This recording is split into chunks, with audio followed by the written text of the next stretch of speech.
Music fest, तरुणाईची गर्दी आणि थिरकणारे पाय. पण याच आनंदाच्या मागे दडला होता मृत्यूचा सापळा. गोरेगावच्या नेस्कोमध्ये MBAच्या 2 विद्यार्थ्यांचा जीव गेला आणि ड्रग्जचं एक भयंकर जाळं समोर आलं.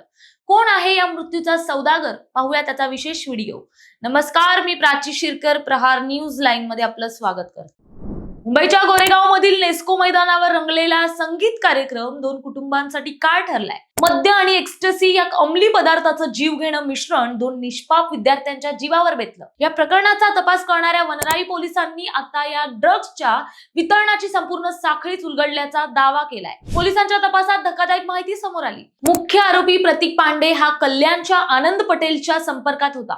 पटेलकडून ड्रग्जच्या गोळ्या पांडे यांच्याकडे पोहोचल्या, तिथून त्या रौनक खंडेलवालकडे पोहोचल्या आणि अखेर या जीवघेण्या गोळ्या मृत विद्यार्थ्यांपर्यंत गेल्या.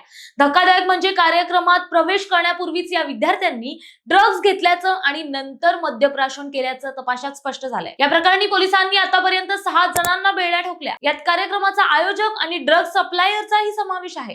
पोलिसांच्या 6 विशेष पथकांनी 12 जणांचे जबाब नोंदवले. तिसऱ्या एका विद्यार्थ्याची मृत्यूशी झुंज अजूनही सुरू आहे. आरोपीवर सदोष मनुष्यवधाचा गुन्हा दाखल करण्यात आलाय. त्यांना गुरुवारपर्यंत पोलीस कोठडी सुनावण्यात आली आहे. उच्च शिक्षण घेणारी तरुण पिढी या नशिल्या जाळ्यात कशी अडकते या प्रश्नांना आता संपूर्ण मुंबई हादरली आहे. केवळ आयोजकांना अटक करून भागणार नाहीयेत, तर महानगरातील हाय प्रोफाईल पार्ट्यांमध्ये होणाऱ्या अंमली पदार्थाच्या पुरवठ्याचे मूळ उपटून टाकणं गरजेचं आहे. कारण ज्या विद्यार्थ्यांचे जीव गेले त्यांच्या घरच्यांना पार्टीचं आकर्षण आणि तात्पुरती नशा आयुष्यभराचं दुःख देऊन गेली आहे. एका रात्रीची मजा 2 आयुष्यांचा शेवट करून गेली. ड्रग्जच्या या काळ्या धंद्यात आणखी किती बळी जाणार हा प्रश्न उपस्थित झालाय.